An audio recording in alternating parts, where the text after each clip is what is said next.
Good morning. It's Monday, June 30th. The multi-front war in the Middle East is now 633 days old.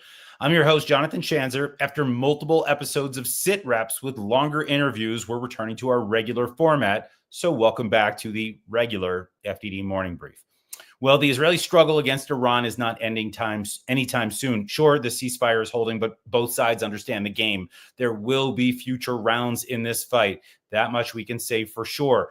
In the meantime, the Israelis have unfinished business in Gaza. They've got 50 hostages still held by Hamas, and Iran's proxy, battered as it may be, was still able to kill 20 Israeli soldiers in recent weeks. Get ready for an intense international debate about Israel's renewed push to end that war on their terms. It's going to be a tough one, and we're going to chronicle it right here on the FDD Morning Brief.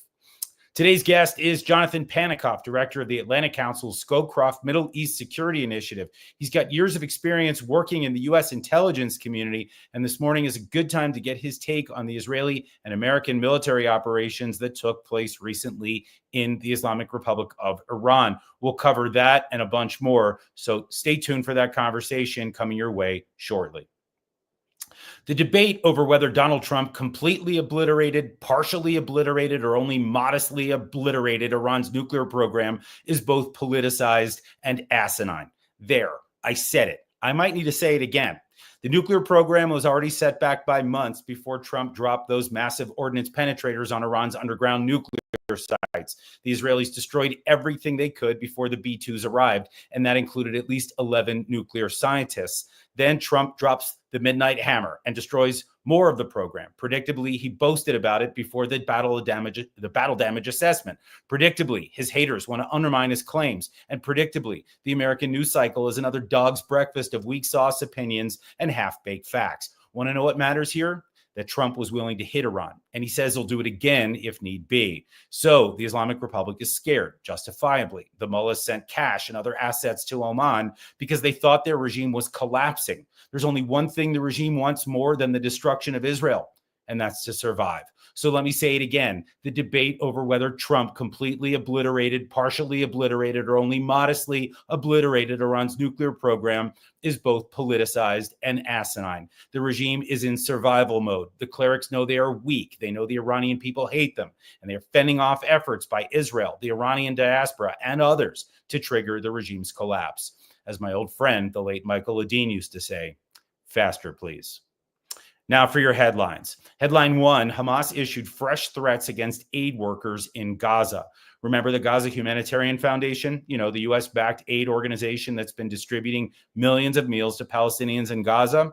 Well, over the weekend, GHF told Fox News that Hamas is openly targeting GHF team members. That means Palestinian aid workers and American security personnel. It gets worse. Hamas has reportedly placed bounties on the GHF team. The Iran-backed terror group is said to be offering cash rewards to anyone who kills, injures, or otherwise hurts GHF personnel, Americans included. Forget the depravity of all this for a minute. Just remember one thing.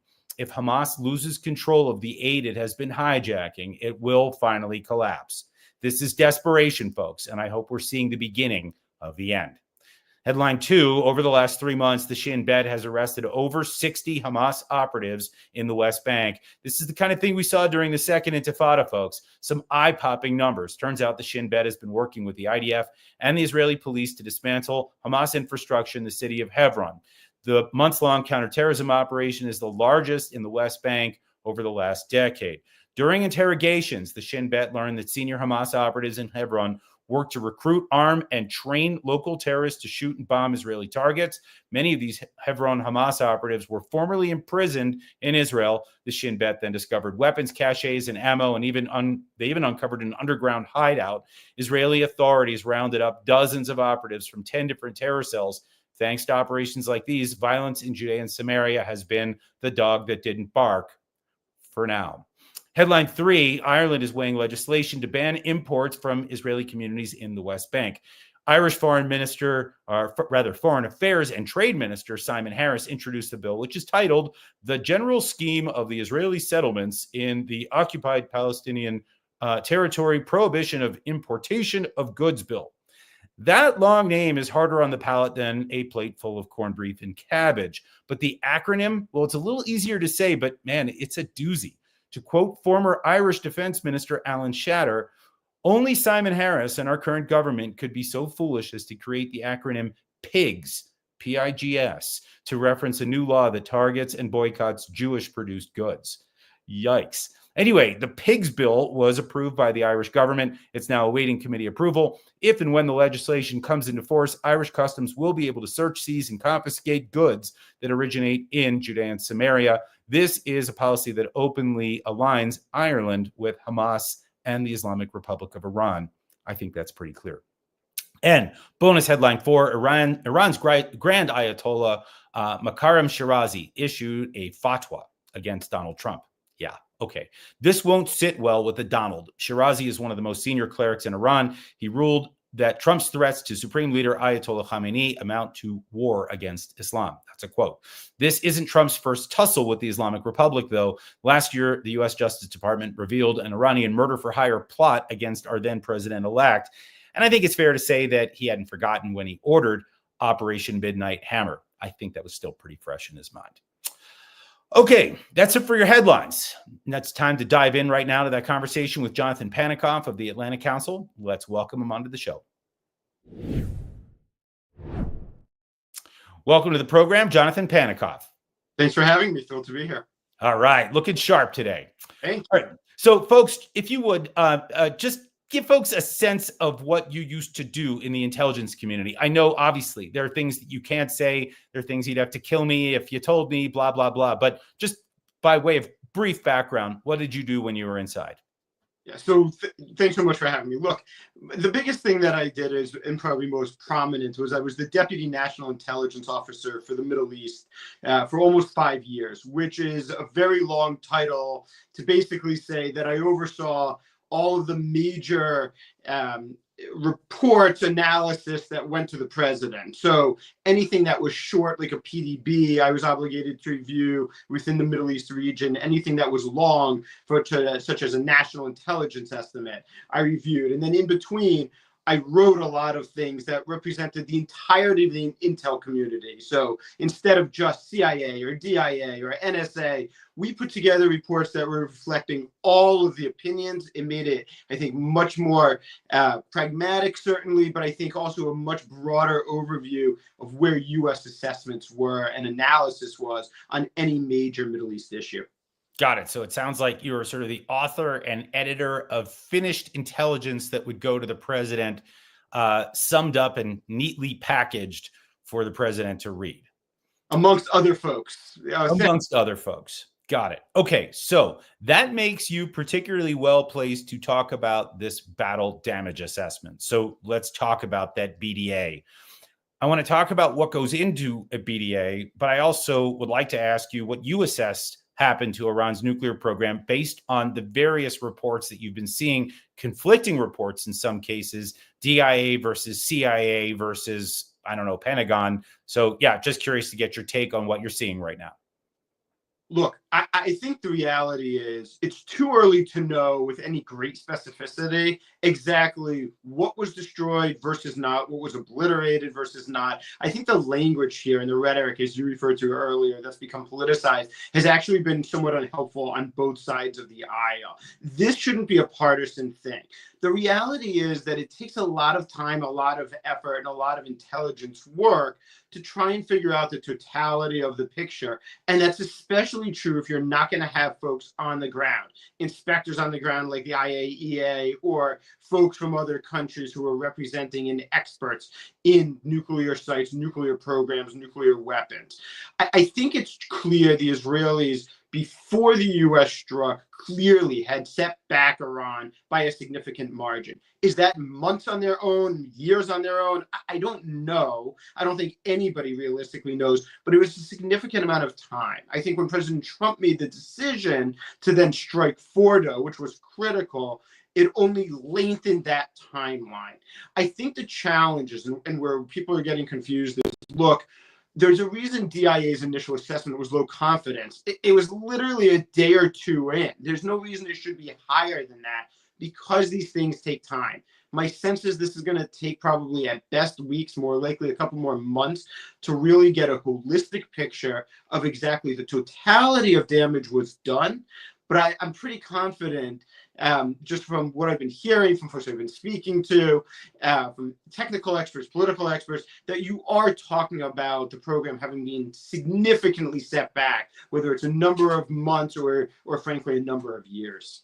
Yeah, we had Jacob Nagel, former national security advisor to Benjamin Netanyahu, come on the program on Friday last week. And he was saying that you're not going to get more than 5 years, because 5 years is pretty much the entire cycle that it would require for the complete resumption from scratch of the nuclear program. So, realistically, maybe 2 or 3 years, maybe less if less damage was done, but still a significant setback to the regime. But I do think, again, that a lot of it really has to do with just Donald Trump's will to do this, the Israeli chutzpah to do what they did. You get a sense that the regime is licking its wounds. But, maybe if I could get you to just go off script for just a little bit, the politicization of intelligence is starting to really bother me at this point. I mean, we saw it, years ago during the Obama years, we were looking at the way that the intel community was revising some of its assessments based on the political needs or whims of the president at that time. And then things shifted back when you had different people in charge. How much are you concerned about the way that intelligence has been politicized in recent years? Look, I'm concerned about anybody that would politicize intelligence, and I don't think that this is a partisan thing. I've been concerned, frankly, about how the Trump administration has done it related to issues not on Iran and not on the Middle East. I think the way the Trump administration has, frankly, fired the heads of my former office, the National Intelligence Council. I was publicly came out and noted that I thought those two leaders were excellent leaders. I was concerned about that. I'm equally concerned if there are folks that, for political reasons, are simply taking the DIA report on the Hill and saying, look, this proves that Trump didn't do anything. That's also equally wrong. There should be no politicization in intelligence. Intel officers fundamentally have one goal and one goal only, and that's to make the best judgments they can with the information that they have. And it's not unreasonable for two different analysts looking at the exact same facts to come to two different conclusions. That doesn't mean that one of them is acting in a political manner. It just means that based on their expertise, they've got different interpretations. I think we got to be a little more open to how Intel really does its job and letting them do the job without political interference. Agreed indeed. All right. So moving on to the rest of the region, how do you assess what these Israeli and American strikes on Iran, which were both lengthy and significant, will mean for the region? Are we going to see the realignment that people are talking about just based on the strikes that were carried out? Look, I think it would be silly to not be, frankly, honest about this and be truthful that the balance of power has shifted significantly away from Iran. If you look at where we were almost 18 months ago in, say, March of 2024, there was a real belief that Iran was ascendant in the region. And there's a direct line from October 7th to what happened all through the Israeli strikes. But that includes, frankly, a number of decisions by Israel, from killing Zahedi in Syria that started this, to killing Hania in Tehran, to taking out the air defenses, to obviously diminishing Hezbollah completely. All of those steps led to where we are today. Hezbollah was designed to be the pointy end of the spear. If you had told me 2 years ago we'd have a war like this and Hezbollah would be nowhere to be seen, I honestly tell you, I think you're nuts and don't know what you're talking about. But truth be told, that's exactly what happened. And that is a reflection of what Israel has done. That's going to have an impact going forward. And I think that's important. That doesn't mean it's forever. It doesn't mean that Iran won't try to reconstitute its proxies and partners in the region. But it does mean that there's been an opportunity and an opening that I think has been created. Now, can Israel take advantage of it? Will Arab states take advantage of it? I think that's what's a little bit unknown. But even when it comes to issues that we've all said for years are huge problems, nuclear proliferation, that too has been significantly undermined. We know the Saudis have said if the Iranians got a bomb, they would too. If the Saudis had gotten a bomb, I don't think it's unreasonable to believe the Turks, the Emiratis, others may have also decided to try to get one. the fact that Iran's program has been set back as it has is not just a boon for Israel and removing an immediate existential threat. It's frankly a boon for the entirety of the region and for nonproliferation. And I don't think that's been talked about enough in the entirety of this conversation that we've had over the last, frankly, week or so. I totally agree. And I'm glad you point all of that out. But let me maybe, I don't want to say push back, but I want to probe a little bit more, because some say that realignment can't happen without regime change, right? That unless the regime is completely destroyed, they're going to keep pushing back, and they're going to keep using the terror weapon, and they're going to keep maybe trying to build a nuke, maybe not right now, but we could go, we could be back at square one. So what do you think about the prospects of regime change at this moment? Do you think that change in Iran would mean better days for its people? Do you think it would be opening Pandora's box? I mean, we hear a lot about this right now. And of course, in Washington, we've been taught that regime change is a dirty term, right? We're not supposed to talk about it, ever since the lessons that we purportedly learned from Iraq and Afghanistan, which were, of course, disasters at the end of the day. But does that mean that we should be giving up on this, or only leaving it to the Israelis and maybe, I don't know, Azerbaijan and quietly the Gulf states? Or should we be leaning into this? Look, I think part of the problem is regime change means different things to different people. I've been pretty explicit and on the record that when it comes to, say, external prompts for regime change in Iran, a country, by the way, 2.5 times the size of Texas, I think it's going to be a problem. I don't think it's going to lead to where we want it to. So, in other words, Israeli decapitation of the regime leadership, I am very, very skeptical is going to bring the type of Western democratic reforms that folks are hoping for in Iran, that I want to see in Iran in my lifetime, if not much sooner, frankly, and that the people of Iran deserve. But my concern is an Israeli external prompt is much more likely to lead to IRGC-istan. I think the bigger question is internal regime change. And traditionally, part of the problem is, and we saw this in the Green Revolution of 2009, Women, Life, Freedom in 2022, at the end of the day, regime change is really hard in a place like Iran if somebody with guns, to be crude about it, doesn't switch sides. That can be the guards, that can be the standing army, it can be the civil police, who are probably the most likely given how poorly paid they are and how closer to the society.